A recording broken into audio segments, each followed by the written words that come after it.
Subscribe to I Am Stoic channel for more Stoic videos like this. When the alarm rings, you are presented with your first decision of the day. Will you rise or will you retreat and complain before any email is opened, before a single conversation is had? And before the world asks anything of you, there is only you and your will. This is the first arena, and here the Stoics believed is where the war of life is often won or lost. The ancient Stoics didn't have smartphones or snooze buttons, but they understood mornings to be sacred, not just because they were quiet, but because they revealed something essential. Your relationship with yourself, how you begin your morning, sets the tone for everything else. A disordered morning rarely leads to an ordered day. A reactive morning makes a reactive, and a mind that is not centered cannot lead a centered life to the Stoics. Discipline was freedom. Structure was strength. They were not cold machines, but men who understood that without mastery of self, we are left at the mercy of impulse and distraction. They believed the morning was not a time to consume, but to prepare to armor the mind, clarify one's purpose, and choose the kind of person one wishes to be. This video is not a guide to mere productivity. This is about presence, power, and peace. To win your morning is not to aggressively dominate it like a tyrant, but to engage it like a philosopher, calmly, courageously, and with a commitment to virtue. Let's begin Chapter 1, The Stoic Waking Mind. The Stoics believe that how you wake reveals how you live. Marcus Aurelius, Rome's emperor and Stoic philosopher, wrote in his Meditations at dawn, "When you have trouble getting out of bed, tell yourself, I am rising to do the work of a human being." This wasn't self-punishment, it was purpose. Rising from bed was an act of defiance against laziness, yes, but also a remembrance of your nature to contribute, to live in accordance with reason, and to embrace the day's challenges with clarity. To the Stoic, the act of rising is not mechanical. It is philosophical. Each morning is a quiet reaffirmation that you are here to live deliberately, not to be lulled back into passivity. Modern distractions have made mornings harder than ever before. Phones now replace purpose with noise, offering dopamine hits instead of direction. Notifications replace stillness with stress, triggering anxiety before our feet even, and touch the floor the moment your eyes open. 100 voices compete for your attention. News headlines scream catastrophe. Social media shows everyone's highlight reels. Emails offer obligations, requests, and sometimes subtle guilt. They do not wait. They demand, they interrupt. And if we let them, they decide the course of our day for us. But the core challenge remains unchanged from the time of the Stoics. Each morning you must decide whether you belong to your values or your vices. Will you drift in the river of distraction, or will you plant your feet in the ground of discipline? The ancient philosophers may not have imagined a world with buzzing smartphones, but they understood perfectly the internal tug-of-war between presence and passivity. Stoic doesn't rise because the world demands it. They rise because they have chosen a path, one of intention, not convenience. Before the emails, before the obligations, before the urgent lists take shape in the mind, they begin with the soul. They recall who they are, what they believe in, and what they are called to do, not just in terms of tasks, but in character. In those first waking moments, they turn inward, grounding themselves before the day attempts to pull them outward like a current. It's not about waking up earlier than everyone else and wearing it like a badge of superiority. It's about waking up before the world. Hijacks your inner peace before fear, comparison, and noise. Climb into the cockpit of your mind. The Stoic sees the morning not as an inconvenience, not as something to rush through, but as an invitation, a sacred pocket of time where you choose deliberately and clearly what kind of human you will be today. Will you act with reason or be ruled by impulse? Will you lead yourself or follow the chaos? This is the inner discipline, not to give in to the gravity of comfort, not to roll over and disappear into distraction, but to remember the deeper pull of duty to rise even when it's hard, because you are not here to coast through life. You are here to participate in it fully, to wrestle with it nobly, and to do so in a way that reflects your principles. The alarm clock is not an enemy, it's a call to action. A reminder that life is waiting and it will not wait forever. The Stoic knows the first battle of the day is sacred and it must be met with resolve. Place your phone away from your bed when you wake. Sit up and take 3 slow breaths, then speak aloud. Today I rise to do the work of a human being. Keep a small notebook nearby in it. Write a sentence of gratitude, a reminder of your values, and a task that must be done with excellence. Chapter 2: The Power of Morning Stillness. Seneca, writing in the chaos of Roman political life, knew the value of early silence amidst political scheming, public obligations, and the daily pressure of status and ambition. He discovered that his only refuge was the quiet hour before the world awoke. He warned that the mind is like a storm-tossed sea when bombarded by the demands of others. His solution: stillness before stimulus. Silence, not sleep, was his first line of defense.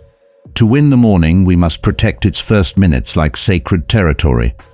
This is not about curating a perfect routine, nor about performing productivity rituals to signal status. It is about resisting the immediate temptation to react, whether to messages, media, or mental chatter. It is about choosing response over reflex and direction over drift. When we leap into reactivity, we lose the center. The Stoics knew that the beginning of the day is not to be seized by the world. It is to be reclaimed for the self. Stillness does not mean idleness or laziness. It means conscious presence. It is a deliberate, focused retreat inward. Before venturing outward, the Stoics would begin their days in contemplation, not as an escape, but as preparation. They meditated on virtue, reminded themselves of mortality, and rehearsed the kind of people they wished to be. When tested, this was their spiritual armor. They did not seek quiet for comfort, but for clarity. They understood that silence speaks if we are willing to listen with attention. In this quiet, one can hear the voice of reason, not the voice of fear or ego or comparison. Not the voice that screams what the world wants from you, but the voice that reminds you who you are. Reason is the quiet compass that always knows the way. It does not clamor for attention. It waits steady and soft for us to still the noise long enough to feel its direction. The goal is not to remove yourself from life, but to meet life with poise. Stillness, then, is a power move. It is a refusal to be swept away. A Stoic begins the morning not with speed, but with strength. The kind of strength that comes from knowing from within that you are anchored. Spend 10 minutes each morning in silence. No phone, no stimulation. Sit with your breath. Notice your thought, but do not follow them. Ask yourself, who do I wish to be today? What virtue will guide my actions? Then write one virtue word like patience or courage at the top of your planner. Chapter 3: The Stoic Practice of Negative Visualization. Epictetus said, "It is not things themselves that disturb us, but our opinions about them." In the morning, the Stoics practiced a powerful exercise, negative visualization. They imagined what could go wrong, not to worry, but to prepare. This was not pessimism, it was mental armor. By imagining obstacles, they trained their minds to face reality with composure. They visualized being insulted, delayed, or losing a loved one, not to dampen joy, but to increase gratitude and readiness. These meditations were not exercises in anxiety, but in resilience. They were not fear-mongering sessions, but sharpening stones for the mind, shaping clarity where confusion might otherwise reign. The Stoics understood that fortune is fickle. They refused to be caught off guard by what life inevitably brings.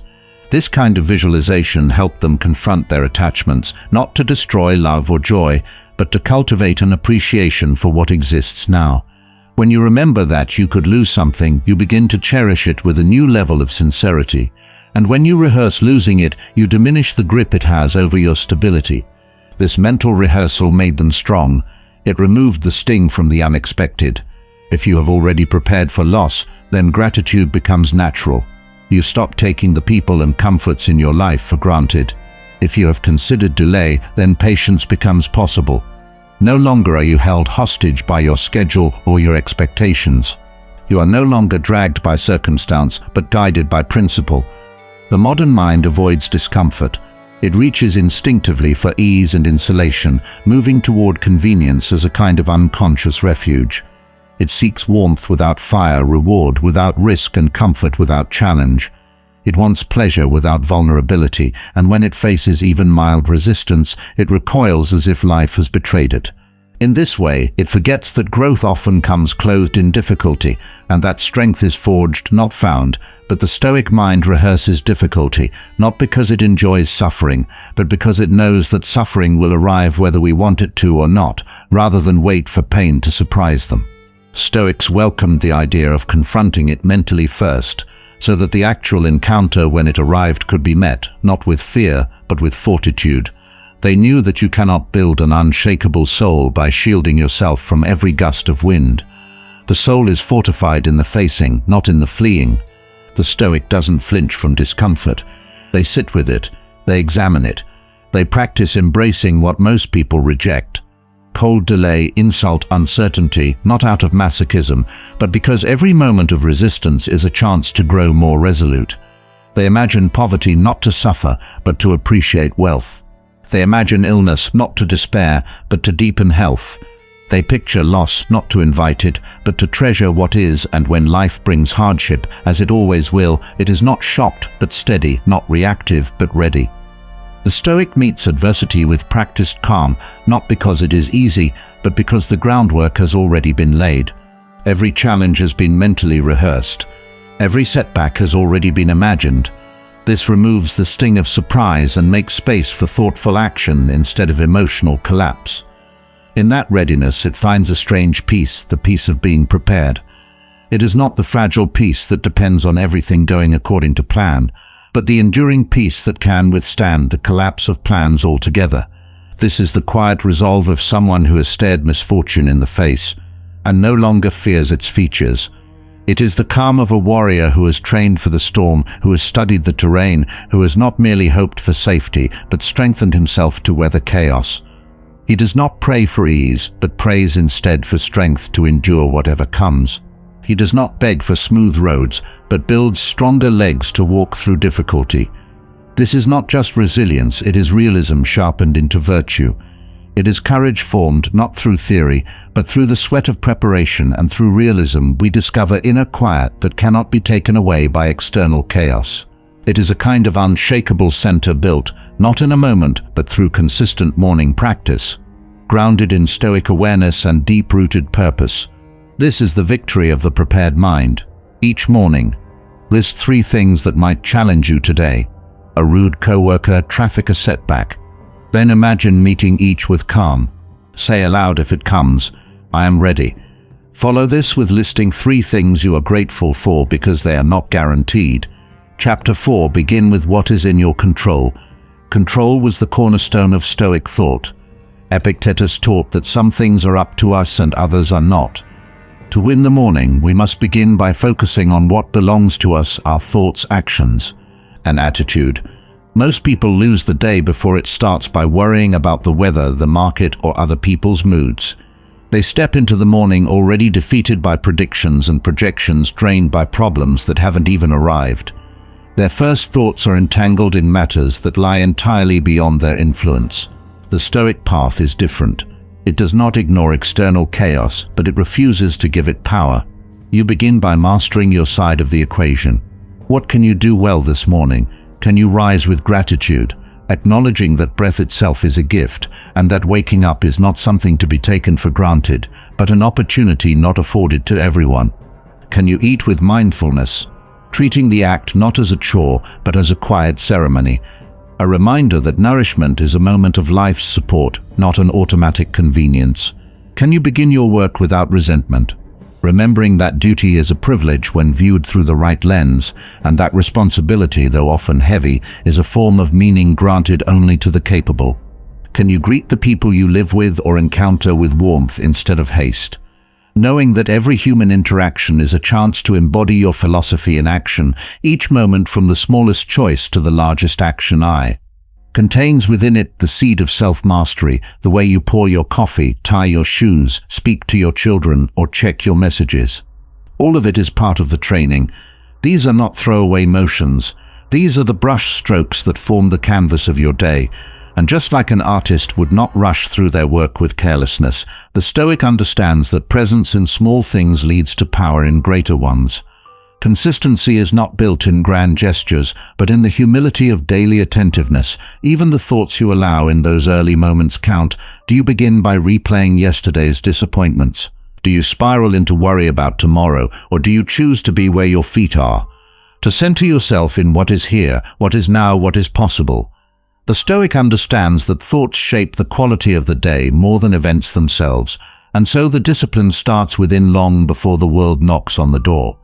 We live in a world that constantly urges us to outsource our peace to conditions, to people, to performance. The messaging is clear. Your serenity depends on whether things go your way, but the Stoic refuses this trap. The Stoic reclaims peace by choosing to focus only on what is theirs. They narrow the circle of concern until it aligns with the circle of control. By doing this, they conserve energy, build strength, and act with intention rather than reaction. And from this focus arises a mental stillness, a quiet invincibility that isn't disturbed by every external change. By placing our energy on the controllable, we stop wasting it on what is indifferent. The weather will change, the market will fluctuate. People will have moods, but we can choose how we respond. We gain clarity, not because the world is quiet, but because we've decided where to place our attention. We gain composure, not because life is easy, but because we are grounded in what truly belongs to us. And most of all, we gain progress. Not the noisy kind that shows off, but the steady kind that builds a life. It is the kind of progress that, though often invisible to the world, becomes unmistakably visible to the soul, and that kind of inner transformation, it's how mornings become victories. Write a 2-column list, what I can control and what I cannot. For everything that bothers or excites you this morning, put it in one of the columns, then circle the actions you can take. Begin your day only with those chapter 5, the first act of virtue. The Stoics believed in living according to virtue, wisdom, courage, justice, and temperance. These weren't abstract ideals to be debated in classrooms or confined to philosophical texts. They were living principles meant to be demonstrated in action, especially in the unguarded, often overlooked routines of daily life. The morning fresh and unspoiled by outside influence is your first and most powerful opportunity to act in alignment with these ideals. It is the crucible where your intentions meet reality. How you begin reveals what you prioritize. Your first actions whisper your truest commitments, and they do so before you've spoken a single word to the world. What does that mean? It means choosing discipline. Overindulgence, the firmness to rise when the bed calls you to stay, and the refusal to let comfort define your values. Patience over hurry. The choice to move with deliberation instead of panic. To resist the tyranny of urgency. Kindness over frustration, greeting others not with sharpness, but with soft strength and generous attention. Virtue isn't loud, and it doesn't require a spotlight. It's not about dramatic heroism or public displays of moral superiority. It's about the quiet, consistent decision to hold yourself to a higher standard, even when no one is watching, and especially when no one is watching. It can be as simple as making your bed with care, not out of compulsion, but out of respect for order and self-discipline, or treating your partner with gentleness when irritation could easily take over. Understanding that love-like character is revealed through restraint and presence. Every morning offers a test, and life will grade you quietly, but thoroughly. There are no announcements, no awards, no confetti falling from the ceiling.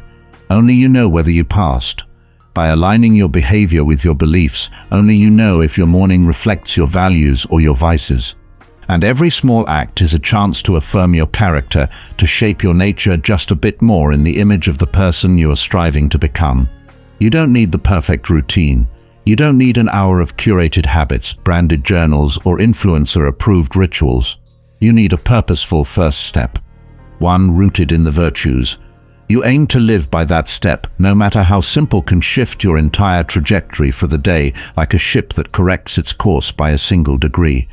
That early adjustment determines where you land by nightfall. Marcus Aurelius wrote, "Waste no more time arguing what a good man should be one." This is the Stoic call to action. It is blunt, it is unapologetic, and it is liberating. The morning is not for theory. It is for embodiment, for doing, for becoming. It is the first moment of truth, and when met with virtue, it sets a tone of inner alignment that echoes through everything that follows. Let your first act be one that declares, I choose to live with intention. I choose to meet the day as a philosopher in motion. Pick one virtue for the day. Let it be your compass, not just a word, but a principle you intend to breathe life into with your actions. Then choose a small action that embodies it, something specific, simple, and immediately doable. If you choose temperance, perhaps it's skipping sugar at breakfast or choosing to listen instead of, acting impulsively in conversation if justice. Maybe it's sending a kind message to someone you've ignored, standing up quietly for someone who has been overlooked, or paying a debt of gratitude you've delayed. If you choose courage, speak honestly when it would be easier to remain silent or confront a task you've long avoided. If wisdom, spend 10 minutes in quiet reading or reflection before diving into distraction. These actions are not grand gestures. They are seeds. Small acts that plant something lasting within you. Do it first. Do it with intention. Do it before the day's noise tries to rewrite your direction. Let your morning reflect your values. Not as aspiration, but as initiation. When your first action arises from virtue, you anchor your identity, and everything else flows more steadily from that center. Chapter 6. Setting your inner tempo. The modern world races. The average morning now resembles a fire drill, rushed, noisy, full of scattered intention. Alarms, buzz, notifications pull our focus, and our minds sprint before our feet even touch the floor. But the Stoics taught something revolutionary in contrast. It is not speed that defines the wise, but rhythm. Rhythm implies control. It implies measure. The wise do not scramble. They pace. They don't merely react, they respond. And response, true response, requires rhythm and inner tempo set. Not by the chaos of the external world, but by the steadiness of the internal compass. Marcus Aurelius often reflected on the chaos around him. Wars, politics, betrayals, and yet his writings are calm, introspective, composed. Why? Because he trained himself to walk in step with what mattered. He anchored himself in what was within his control and refused to let the noise of the world dictate the tempo of his thoughts. He did not let the actions of others or the demands of the moment pull him out of his own alignment. The world moved fast. He moved deliberately. His composure was not born of stillness in his environment, but of stillness in his character. Your morning rhythm is your anchor. It is your first act of sovereignty, your first declaration that this day, however chaotic or uncertain, will begin on your terms. Begin to fast, and you begin in surrender to urgency, to fear, to disarray. Your energy becomes scattered before it has found its center.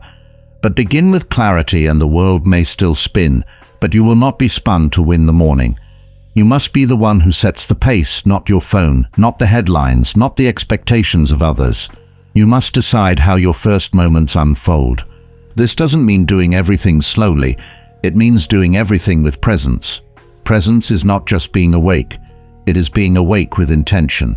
It means breathing instead of rushing, observing instead of reacting, and starting each task with a pause that says, I am in command of this moment. That small space between stimulus and response is where peace is born. That's where identity is shaped. The Stoic cultivates that space through practice, through repetition, through the daily decision to live deliberately. They treat each morning as a training ground for their mind, a rehearsal for how they will show up, not just today, but in life. To move with virtue, the Stoics knew, was to move in harmony with nature. And nature does not rush. The sun rises steadily, casting its light with quiet certainty, not frantically. Seasons change with order, never late, never frantic. The trees do not race to bloom. Rivers do not panic their way downstream. The ocean does not crash its waves in haste. There is order and rhythm in all that grows and flows. You are not a machine to be cranked into productivity.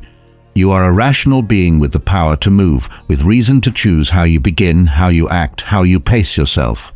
A morning lived in rhythm is a morning lived in alignment, and that alignment becomes a refuge throughout the day when the world inevitably begins to speed up again. When the noise rises, when people rush, when demands hit you like waves, your inner rhythm becomes your compass. When the pace of the world surges forward, the person anchored in rhythm walks forward, not as one overwhelmed, but as one composed, precise, and purposeful. You become a force, not a follower.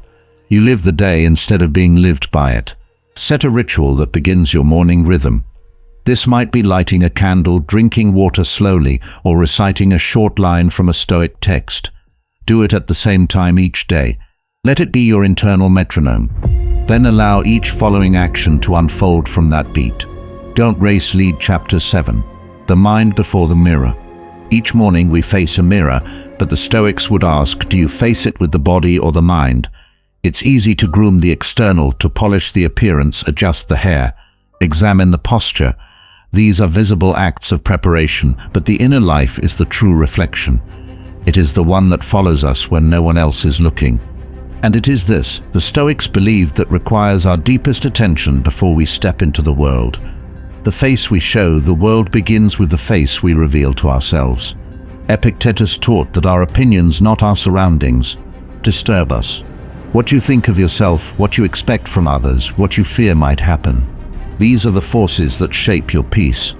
These internal interpretations are the architects of your emotional world. So the true mirror is not the glass on your wall, but the thoughts you allow and the judgments you hold. You may perfect your image, but if your mind is clouded with resentment, fear, or vanity, your peace will remain elusive. To begin your morning in self-reflection is not vanity, it is self-respect.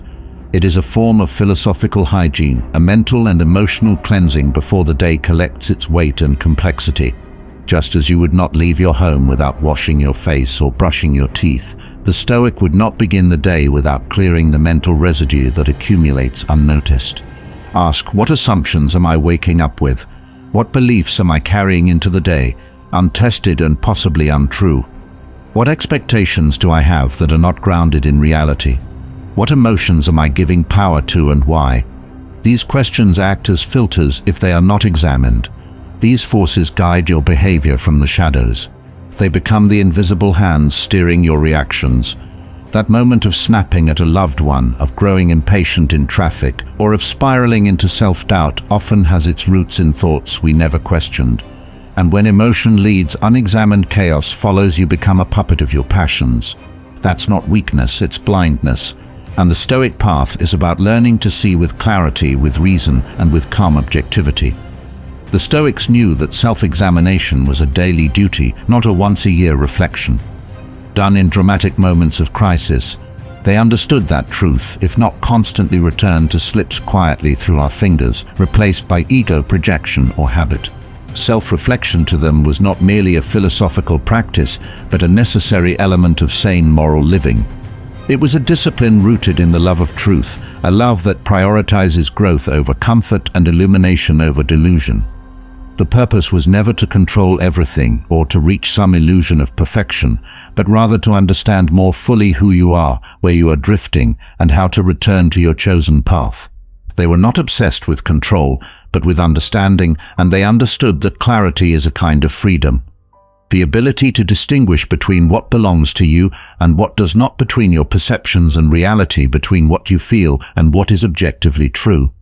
When you have that clarity, you are no longer reactive. You are composed, discerning, and far less likely to be shaken by the chaos of the world. They sought to clean the lens of their perception before engaging with the world. Just as one would clean a mirror before trusting what it shows, a dirty mirror distorts reality. So does a cloudy mind. To have clarity of mind requires first that we see ourselves, not as we wish to be, not as others perceive us, but as we are, with our flaws, our strengths, our inconsistencies, with our hidden fears. The habits we defend without cause, the masks we wear even in solitude. The mirror of the Stoic is internal honesty, the kind that does not flatter but frees. It does not stroke the ego, but sharpens the soul. It may wound pride in the short term, but it heals character in the long term.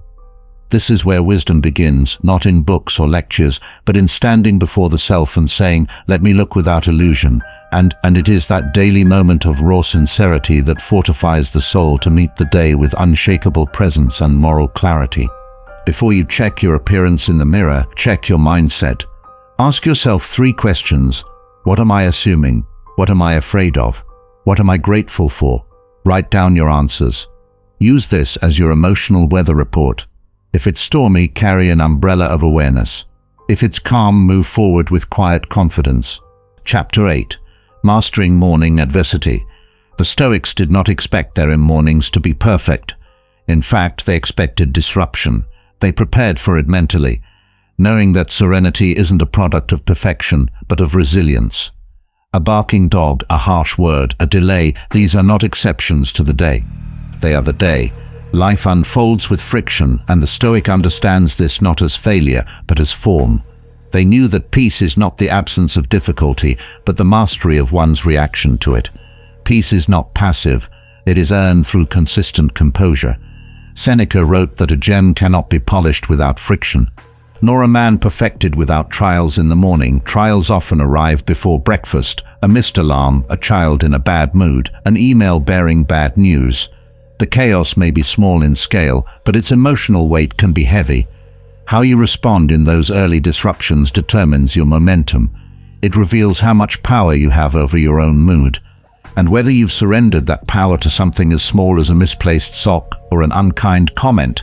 It's easy to let one negative event cascade into an entire narrative. A spilled coffee becomes a bad day. A traffic jam becomes an excuse for anger.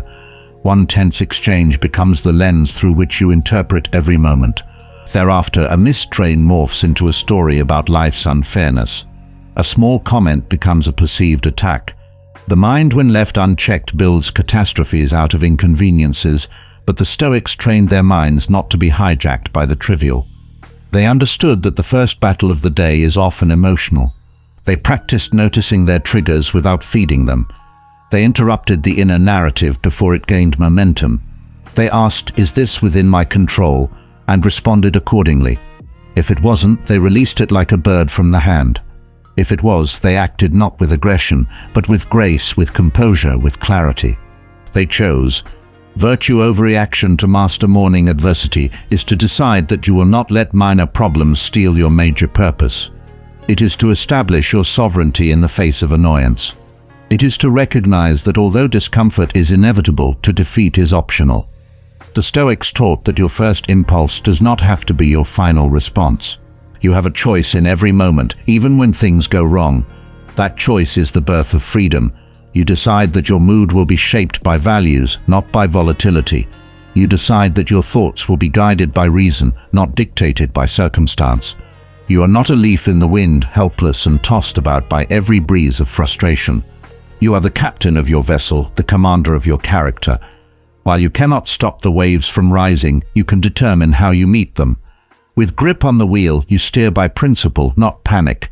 Your destination, your principles remain the same, even if the waters shift beneath you. Stoic does not expect stillness from life. They expect themselves to remain steady amid motion, to meet the turning tides, not with resistance, but with resilience. Small storms may strike, but you adjust your sails, not your spirit. You adapt in form, not in core. You do not curse the wind. You harness it, you transform it into movement, into momentum, into a test of your training. Even headwinds become instruments of progress to the one who is awake and anchored. You stay the course not rigidly but resolutely. And in staying the course you win, not just the moment, but the momentum of the day.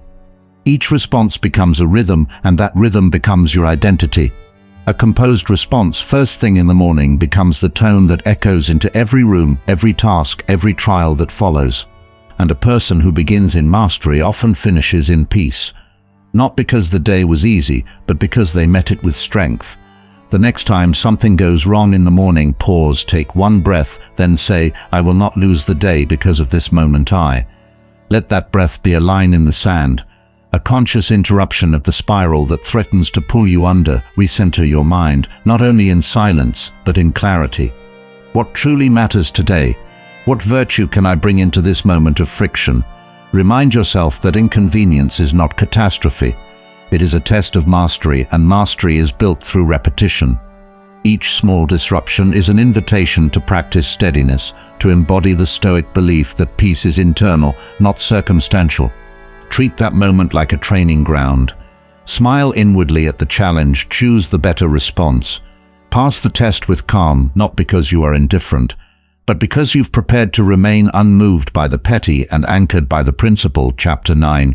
Choosing your morning language. Words are tools of the mind.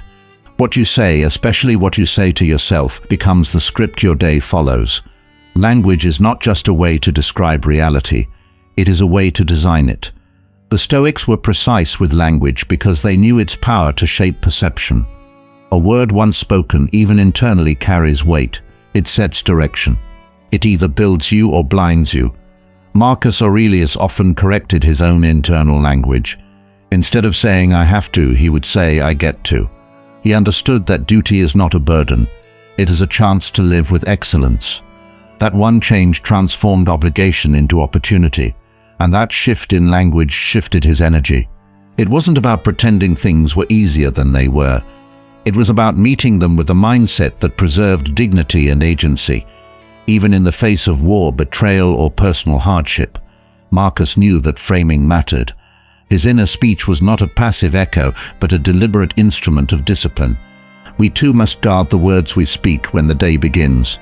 The first phrases you utter, whether aloud or internally, lay the track for your thoughts to run on the phrases you mutter. This day is going to be awful. I'm already behind. Nothing ever goes right. These are not neutral observations. They are self-fulfilling spells. You don't just speak them, you start to believe them. They influence your physiology, your choices, your posture toward the world.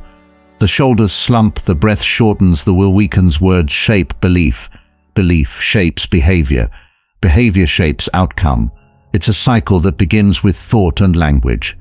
Your inner dialogue becomes the story you live by, and the story you live by becomes your reality.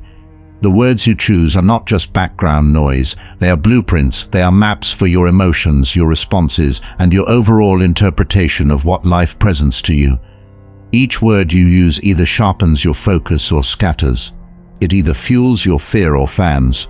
Your courage either builds momentum or breeds inertia. Words, when repeated, become beliefs. Beliefs, when internalized, become reflexes. And over time, these reflexes shape the architecture of your character. When your language is careless, your character erodes without you noticing. When your language is reactive and pessimistic, you slowly cede authority over your emotions. You program your nervous system to anticipate disappointment, and your imagination begins to operate within a narrower and darker corridor. But when your language is intentional, your virtue becomes rooted. You prepare your mind like soil for the seeds of strength, discipline, and resolve. Every word you say to yourself becomes a micro-decision. Will I build or will I break? This is not about pretending that struggle doesn't exist. It's about refusing to let your words make struggle worse. It's about naming things as they are without surrendering to them. It's about choosing your language with the same care. You choose the tools to build a home because you are in fact building something. A self-worth living in. To live like a Stoic is to narrate your life in a way that aligns with virtue. That doesn't mean lying or pretending. It doesn't mean silencing truth for the sake of forced optimism. It means choosing the language that encourages strength, clarity, ownership.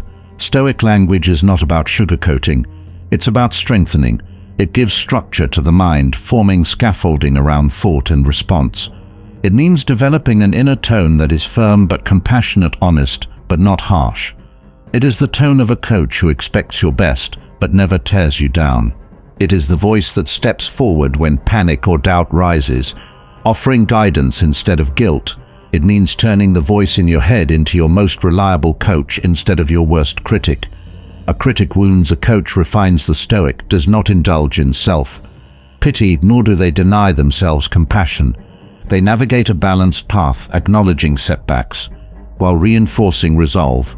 It means speaking to yourself like a leader, not a victim, like someone who takes full responsibility for their mind. Someone who understands that their internal state is not dictated by fate, but forged in the furnace of intention and repetition. Someone who recognizes that thought-like action is within their domain of control, and that this is where freedom lies. That realization is not trivial. It is the hinge on which transformation swings. This shift is not cosmetic. It is foundational. It reaches into the root of how you process life. It transforms how you interpret events, how you rise from failure, and how you persevere through discomfort. It dictates how you speak to yourself when you fall short, how you adjust when plans shift, how you carry yourself when no one else is watching. It is a reorientation of your inner voice from judgment to discipline, from complaint to commitment, from avoidance to accountability. It is an act of self-leadership every morning, choosing to plant your inner language in fertile ground so that clarity, courage, and control can grow. It means framing your challenges as opportunities and your duties as choices. It means seeing your obligations not as burdens, but as the arenas where your character is revealed. It means saying, I will instead of I can't.